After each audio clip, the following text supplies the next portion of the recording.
50 कोटी मागे ते पण सांगतो की कोकणाच्या प्रेमापोटी नाही आहे, ही तोडपाणीसाठी विरोध आहे.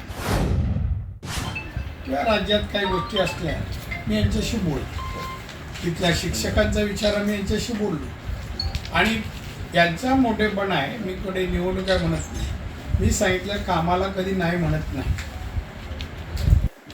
आतापर्यंतचा माझा अनुभव आहे. ठीक आहे, काय बरे मी कधी रागात काय बोललो तरी त्याच्याकडून उत्तर मिळत नाही, तो हे घेऊन घेतो.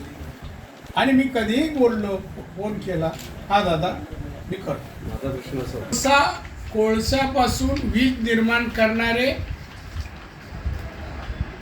उत्पादक जेव्हा आपल्याकडे रत्नागिरीत प्रकल्प येत होता, देवगड आणि रत्नागिरी धरून, त्यावेळेला 38 उत्पादक उद्धव ठाकरेंना भेटले.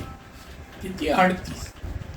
आणि त्याने एक सांगितलं की तुम्ही कोकणात होणारा प्रकल्प करू नका, ते केल्यास आमच्या विजेला दर मिळणार नाही, वीज तिथून घेतली जाईल, ती स्वस्त आहे आमच्यापेक्षा, कारण गॅसवर होती म्हणून, आणि म्हणून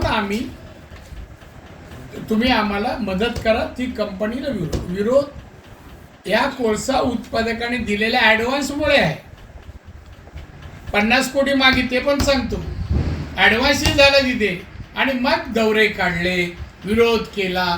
तिथे लोकांसाठी विरोध नाही आहे, काही लोक हाताशी धरून जे चाललंय ना लीडर, त्यांना इथे पोचलं जात आहे.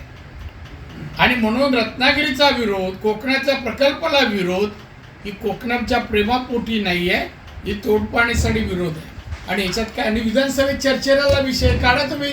मी हा डायरेक्ट आरोप केला, किती पैसे दिले ते ॲडव्हान्स, हे विधानसभेचं कामकाज काढा तुम्ही. आपण ते रिप्रेझेंट दादा माझी नाराजी विराजी मी अशा वेळेला मी पक्षहित बघतो, महायुतीची इंटरेस्ट बघतो. ही पर्वा करत नाही कोणाची पर्सन, कोणाशी चांगला आहे, कोणाचं बरं आहे, अमुक, आणि कुठल्याच वैयक्तिक स्वार्थासाठी कोणी अपशगुन करू नये या मताचा आहे. आणि मी ठीक आहे, मी त्यासाठी तडजोड करणार नाही आणि कोणाची हे पण करणार, परवा करणार. आणि असं कुठल्याही कार्यकर्त्याने अशा प्रकारे ट्विट अमुक ते करू नये, असं माझं स्पष्ट मत आहे. मी ऐकल्यानंतर आज आलो आहे, आज समक्ष जे भेटतील त्यांना मी सांगेन आपला हिसाब किताब.